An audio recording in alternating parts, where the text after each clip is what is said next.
Hello, and welcome to the Branch and Bloom podcast.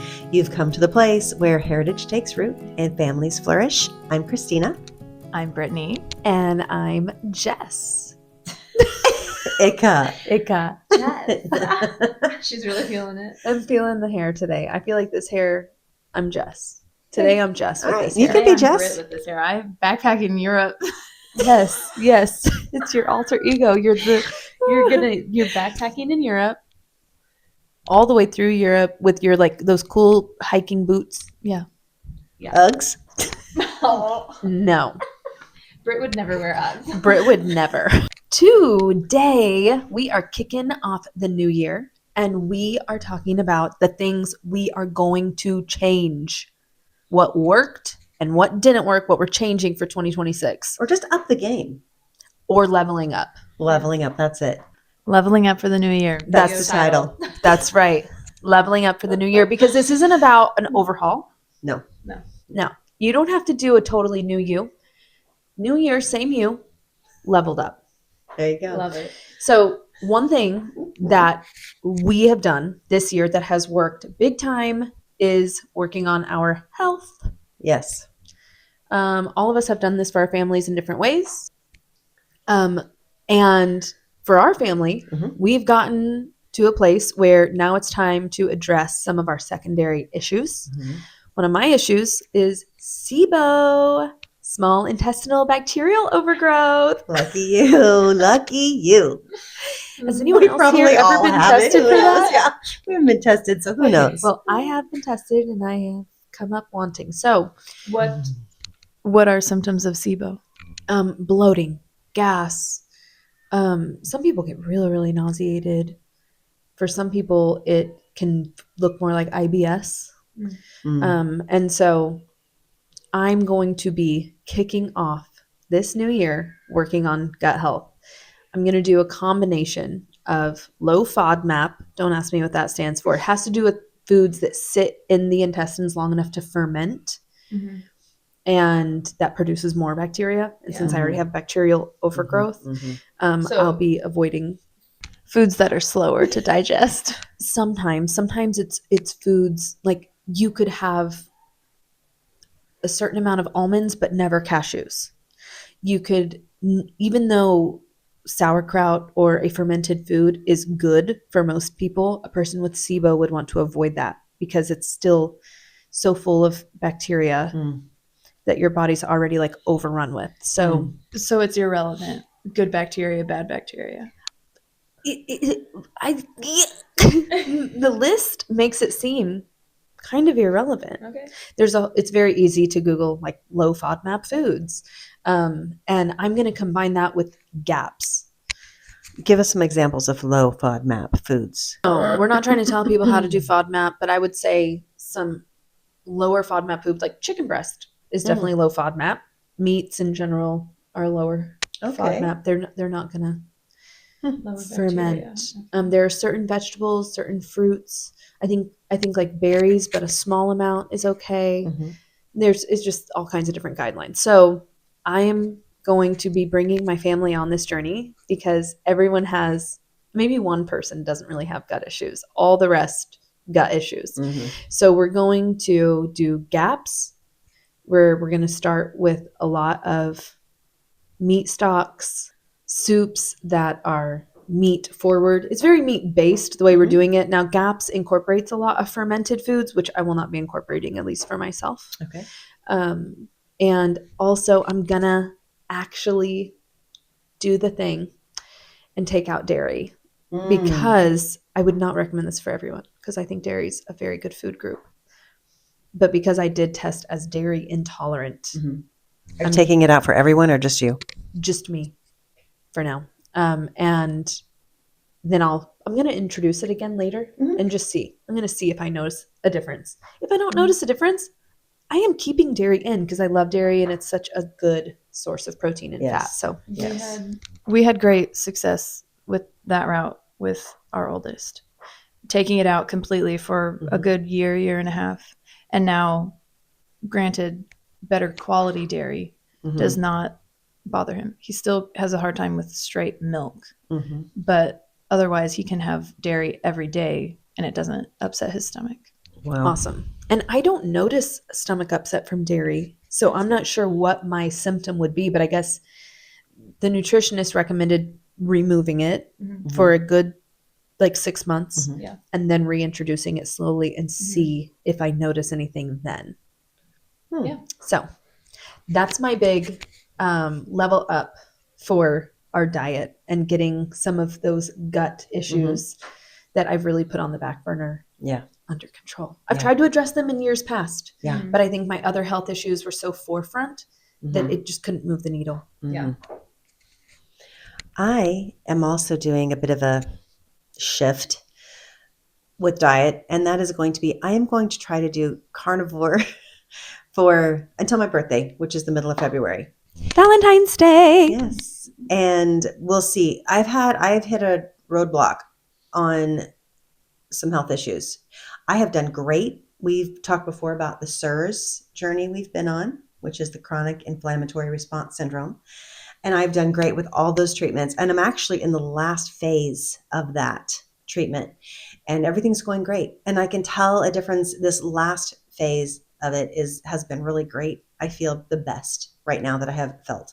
But for whatever reason, there are some things that are just not budging. One of those being, and I don't want to put a big emphasis on this, but it's the weight. Like, I should be able to lose weight. And for maybe a decade, I've really struggled with my body. Like, I can work out, I can do intermittent fasting, I can do all kinds of things. I've done carnivore just for 1 month and in the past, and just it doesn't budge. And it's the one thing that my doctor can't figure out. I am not stressed out about the number on the scale as much as, are you looking away like you think I am? Okay, not as much as. Do we believe her? Okay, I do. Like, I would love to lose some weight. But the bigger issue than the number on the scale is that my blood sugar is too high. My mom was a diabetic. She had heart disease. She had a lot of other issues, and she also had a difficult time losing weight. She carried a lot of weight, and I just know for my body, I know I am overweight. I'm pushing the obese range, which is kind of crazy, but I am overweight. And I just think for the long term, my body would function much better if I could get rid of some of it. So I would like to see if this would do that. I also am, in addition to changing up my diet a little bit, in addition to being more carnivore based, I am going to start doing more. Are you going to be eating fruits? And like, when you say carnivore based, what's that look like to you? My goal is to be exclusively carnivore and no fruits this first 6 weeks. I kind of want to do it as an elimination. Right. If I was really, really brave and I had some real, like, I don't know the word I'm looking for, but like some real grit and willpower, I would not even have dairy products. Only because I want to see if that affects my blood sugar. But I really love dairy. And if I'm not having problems, I don't want to take it out. I really want to allow myself to have that. We'll see what happens. I'll let you know, keep you posted. But That's temporary. Right. Hardcore. Right. The hardcore is just a temporary. And eventually then I will add some things back in. But I just want to kind of do the elimination, see where I am, see how I feel, see if my body responds to that. But even more than that, I've got to build muscle. I've lost a lot of muscle. Some of that's age, some of that's just being unwell, just what my body's gone through. So my goal is to really, I don't want to call it a diet. I just want to be more mindful of what I'm eating. I want to do this elimination and do more weights and walk, of course. You know, I've walked a lot and not seen a thing change. I mean, except your blood sugar. My blood sugar, yes. Yeah. And yes, blood sugar, walking does my blood sugar a lot of good. Yes. We both found out that we're insulin resistant this year. We both weigh like the exact same. We're practically twins. And weight is actually a big motivator for me too. It's like you're shamed into talking about weight these days because you're like supposed to just love the body you're in. Right. Okay, fine, whatever. But like having a certain amount of visceral fat around all your organs for decades. Like I would like to live a really long life, and I'd like to run through the yard with my kids for a very long time. And there's no guarantee that I will lose weight. And actually, like the number on the scale, we talked about this, Brittany and I, the number on the scale might stay the same. Was I talking to you about this? Okay. The number on the scale might stay the same, but I'm hoping if it stays the same, it's because I've gained muscle. that you can redistribute the way your body's carrying the weight. Yeah, that would be great for me as well. I would love to see the number go down because I also am. We're about the same height. Yeah. I am overweight. Are we that close to obese? I think we're like 10 or 15 pounds. Oh. I gained 20 pounds in a year. Yeah, but I'm also 10 or 15 pounds from being at a healthy weight, so we're right in the middle. Right. Right. But the trajectory over the last few years of my life has been on the incline, not the decline. Yeah. So and I just don't want to stay on that trajectory because that is going to be inviting, I think, more health issues. Yeah. Already we're seeing that with the blood sugar issues. Yeah. Okay. For my family, myself personally, really, one of my big ones is to get moving again, to exercise at least multiple times a week. But to be moving every day in some way, even if it's just a walk. But I really enjoyed the program that we have done, and I haven't done it in a long time. I love that program. I've been still doing it. When I've exercised at all in the last, what did we say, 5 years, it's been that, and I love it.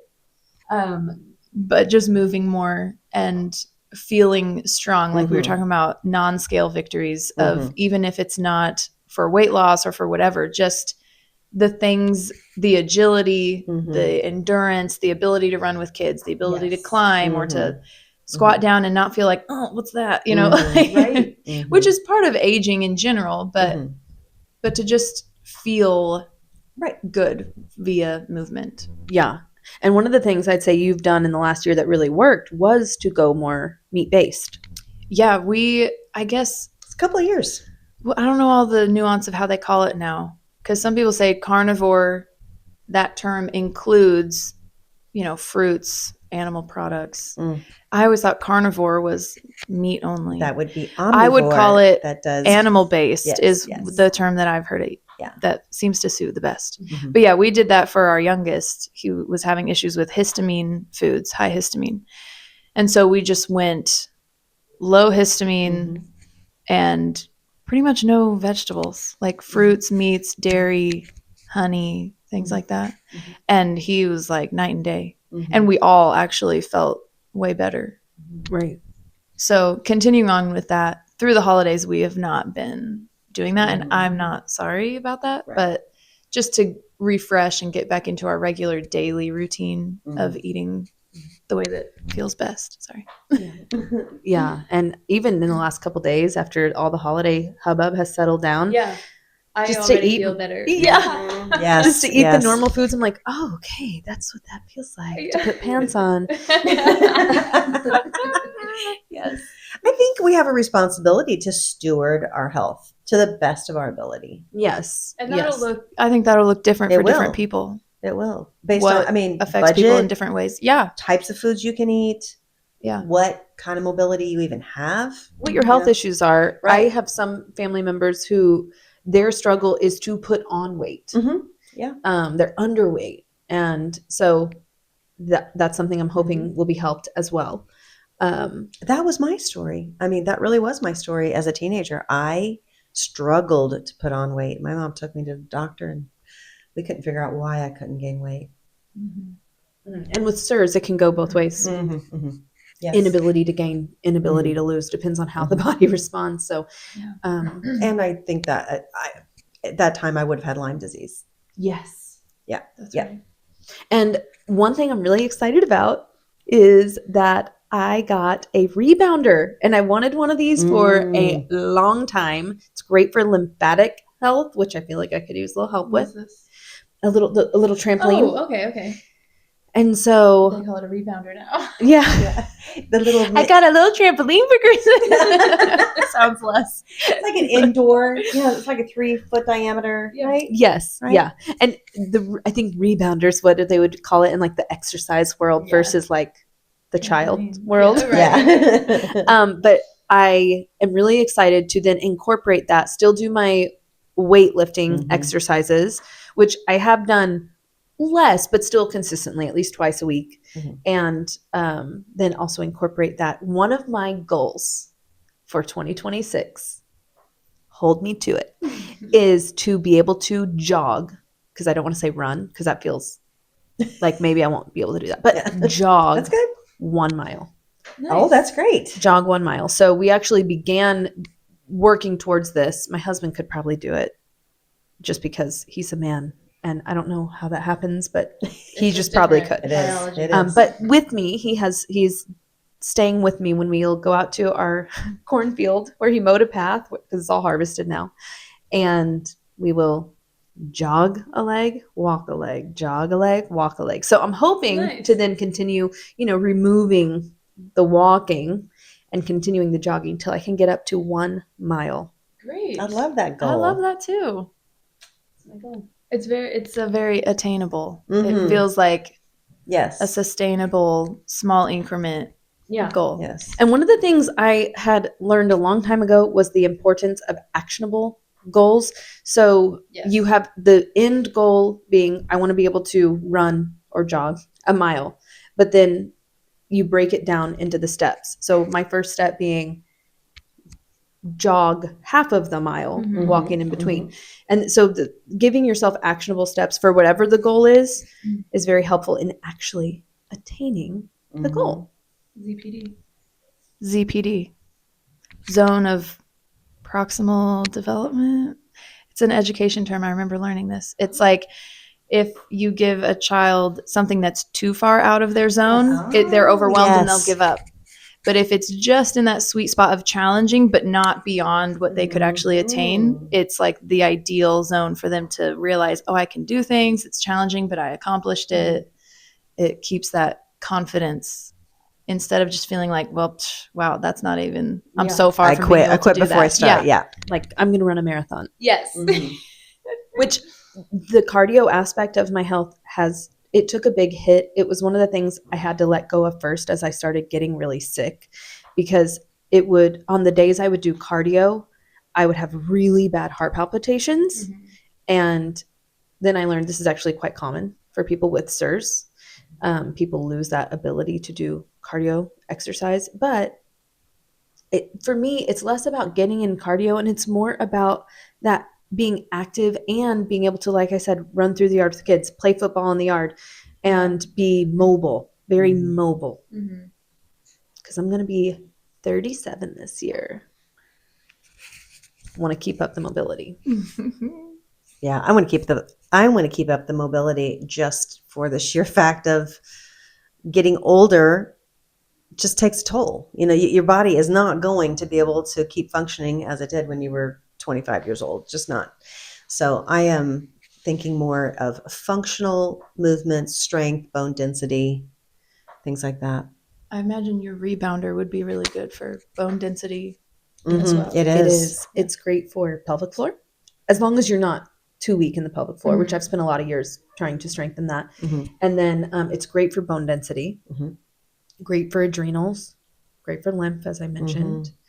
And so I'm really excited about that part. But because I do have a spinal fusion in my lower back, I cannot get a direct answer from a physical therapist if I can do the rebounder, because we had talked about a rebounder. But if you're a physical therapist who has information on this, yes, please comment. Yes, I've asked about 3 physical therapists and nobody could say yes or no. But at L5S1, I have a fusion. And so I thought, is that too much pressure? I don't know. I don't think it would be. Maybe you wouldn't want to leave the mat. Maybe you would be more bounce as opposed to like a jump or something. Yeah. I don't know if that would have. I know people do that. I would just I don't take know it the easy impact. if you ever Yeah. tried it. Yeah. Okay. So that's physical health. You got any other areas of life where something really, really worked and something new you want to try in the new year? 2025 was sort of a chaotic year. So I don't feel like there were a lot of things where it felt like, oh, that worked. It was just sort of a wild year. We moved to a new house, had a lot of things going on. Kinnan changed jobs, had random contract jobs, just lots of stuff. So, but one thing that I'm really looking forward to, well, a couple of years ago, I don't know how many years ago, I set a goal that was one of those very attainable ones where it was in the morning. I have a notebook, I have a journal, whatever, and I write 3 things that are just on my mind that I want to pray about, but it's just 3. Mm-hmm. It's not like, let me think of every single thing that I need to pray about that could use my attention, that I could be, Overwhelmed. Yeah, especially when you have little kids who are up and they want food or they're fighting or whatever. Mm-hmm. Just writing down 3 things that I want to take to the Lord. Mm-hmm. And that's something that not every single day, doesn't always happen, but it's a general habit that has kind of endured. That was a few years ago. I think I set that goal. Mm-hmm. I think it was like a 5-minute goal, and that just turned into like a 3-list thing. Yeah. But something I really want to do this year, I have never read the Bible all the way through, and I would love to read it chronologically. I've tried before, but I did it on an app where when you get behind, it like makes you very aware of how behind you are, and it like tries to make you start where you should be. And I was just like, I don't like that. So a lady from our church, I shared this with you, Mom. Yes. It's a website. I can't remember what it's called. We could link it probably. Yeah.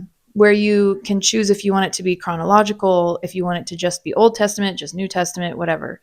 And then there are other specifications where you can have like a check mark box, or you can have the weeks on there, or the date, like the day of the year. You can have it on there or off, whatever. You can personalize it more and then print it. Mm-hmm. I feel like I would way rather, I do better analog than digital. Yeah, I do too. I do too. Okay, so this is maybe 4 years ago now. I did read the Bible through, although I did it not in 1 year. It was over a year. But same thing. What I did is mine was printed out, Mm-hmm. and it just had these little, it had the assigned reading and just a little bubble next to it. And I don't know if it had dates or not. If it did, I ignored them. And I just marked off what I read. So, I read this chunk, and I marked that off. So that then it was just all the things I did do, not staring me in the face like, oh, you're 71 days behind. Yes. So I want to, when we get back home, probably I'll print it. And I really want to, and again, I don't anticipate that I will actually do it in 1 year. I think it'll take me longer, but just to have a printed out, because I do great with like a list, check it off. Mm-hmm. So I'm excited to do that. Because even if you can't accomplish, even if it took you 4 years to read through the whole Bible, then within 4 years, you will have read through the whole Bible. Right. Which Which you wouldn't have done if you wouldn't have committed. Yeah, set the goal. Yeah. Mm-hmm. I think that's really great. Yeah. One of the things that I used to do that really worked for me was journaling. Mm-hmm. And I was very sporadic about it this year.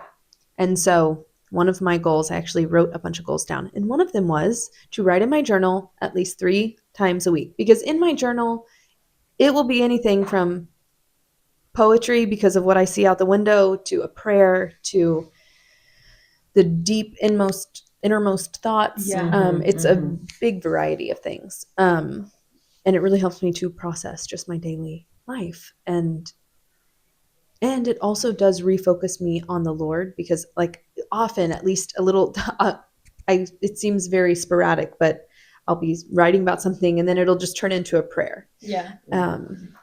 That is sometimes easier for me. Like you said, you write down your 3 things. That is easier for me to stay focused. Yeah. Than sometimes my mind will wander if I'm just praying. Unless I'm praying, one thing I really want to commit to doing is to pray in bed before my feet hit the floor.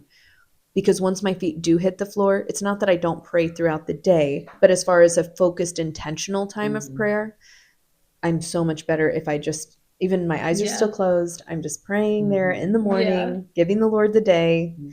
And that's something I wrote down that I really want to incorporate this year, which fell by the wayside. I've actually never done it quite that way, but it's something I'm going to try. Yeah. I like that idea. And I think we've talked about that before years ago I think you had talked about this, praying before you get out of bed. Oh, maybe I did. I think you did. Maybe I did it already. Yeah. I mean, might have done it, but we talked about it. The thought was there. Nevertheless, I like that. I think that's a great idea. Mine is primarily just to incorporate more journaling to Bible reading. Yeah, I like that's. I have a Bible with margins, and I always like being able to write because inevitably I'll have a question like, "What does that mean?" or "This reminds me of this verse," and being able to write those things is helpful. So that idea of journaling. You said the thing about digital versus analog. I definitely do better with analog because I've gone through phases where I'll be like, "Oh, I don't have my Bible right here. I'll just read it on my phone," but actually reading in my Bible, being able to underline or highlight or something, I will remember it more. I will just know like, oh, it was on this page in this column.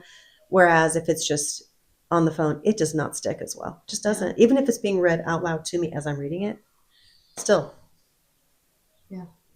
I heard a child. One thing I forgot to mention with Bible reading that I did last year that really, really worked was not every day, but throughout the year consistently. I can't remember where I found this or read this idea. I'm sure I didn't come up with it on my own.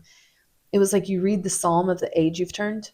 Oh. And so I read Psalm 36 this year. And so I really loved that because then it's just those same words sort of over and over again. Almost a prayer over the year. Yeah. Which I think has one of my favorite verses in it, which talks about the Lord giving us a drink from the river of his delights. Oh, I love and that. In his light Beautiful. do we see light. So next year would be Psalm 37, which... Do you do it from birthday to birthday or just start of the year? Birthday to birthday. Moving towards goals and leveling up in our family relationships. One thing I want to get a lot better at this year, which we have done in the past, is birthday dates. Like you, we moved last year. We built our house. It was crazy. So some people didn't end up getting a date for their birthday. And that has been a real cornerstone for the kids and something that they've come to really, really enjoy doing with me and their dad. So I want to get better about actually doing that, like very near their birthdays. Yeah. It's very special. You can just tell they feel very loved by it.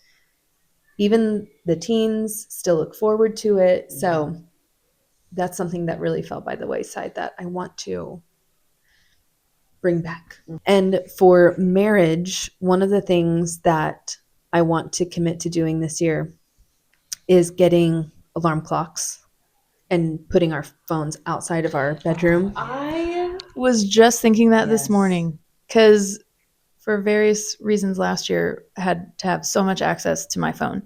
And this year I am really, Kenan and I have talked about this, really being excited to detach from our phones. I was just thinking that this morning, get like a cute, I was thinking I need to search gentle alarm clocks. Those like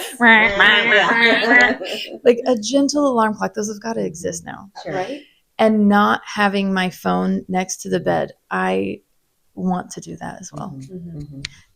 I think it just will encourage us to, I don't know, snuggle even more, talk even more. We won't be doing our own individual scrolling. I need to really make that a priority. I've thought about it a lot. Pop doesn't keep his phone next to the bed. Rarely does he anymore. He usually leaves it in a different room. I do, and it really bothers him if I am looking at my phone before I go to bed or when I wake up in the morning. Well, it's bad for you too. It's bad for me, but then in addition to that, it's just why am I not just, even if he's going to sleep, just to be focused, just to be relaxed. And he doesn't do it because of the health issues, but also just to be intentional because his job requires him to be on his phone so much. So that's a great one. I love that. The other hardest thing for me to let go of with my phone in my room is my audiobook. I use Spotify audiobook. Right now I'm listening to The Unselected Journals of Emma M. Lyon at night. And I just set a timer for 15 minutes. And it's just, I love the stories. It's very relaxing. That will be the hardest part of it for me. And I do listen to ASMR. And it does help me relax. It does help me relax and just kind of brain dump and fall asleep. I've got pretty much all my grandkids hooked on it. But I have books next to my bed so I can read and I just go the lazy route, and I really need to retrain my brain. I could just get the real book, but this Yeah. narrator is so good. I like to know. read too, but And the just be able narrator to. is so good. It is like being read to. Mhm, It's like being mhm. read to at bedtime as a Right. kid. Right. Maybe I could get Joey to read to me. Yeah. bye.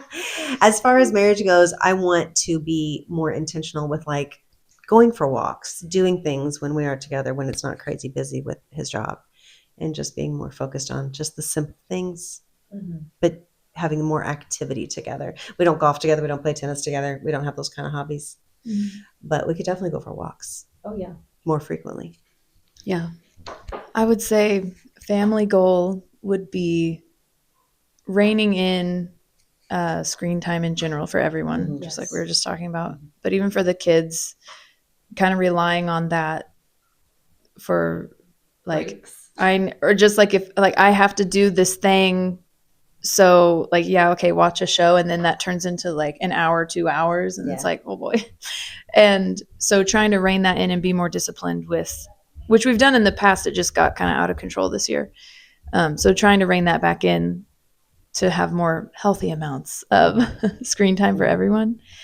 And then for marriage, I'm really excited to come alongside Kenan more in his personal business endeavors and kind of being a team in that way, because it's in a way that I haven't before, always being supportive or get the latest on what are you working on, but being more involved in helping him be organized and plan and grow it. That's really exciting. And just having a joint project that's just the two of us, it'll be fun. That's great. That'll be so good. I'd say those are our key areas. One last goal that I have, that now that we just got our kitchen chairs refinished, is I really want to start hospitality. Yes. Once a month, I would love to have a family in, couple, family, whatever. Right. People into our home once a month. And I love when our home is the hub. We talked about this as well, because before we moved, we had gotten into a decent rhythm of, we usually said 2 families a month we'll try. And at the beginning of the month, we would text those people, say, hey, is there a date we can get on the calendar? If it ends up not working out, fine. You can always pivot, or it just doesn't work out. But if it does, then you have something on the calendar already. You can just be ready instead of another month gone. It's like, oh man, we forgot again. So we were I wanted to start that again, where at the beginning of the month, you have 1 or 2 families in mind that you want to reach out to and kind of just host people, be hospitable. That's great. I love that. Yeah. All right. Any last words?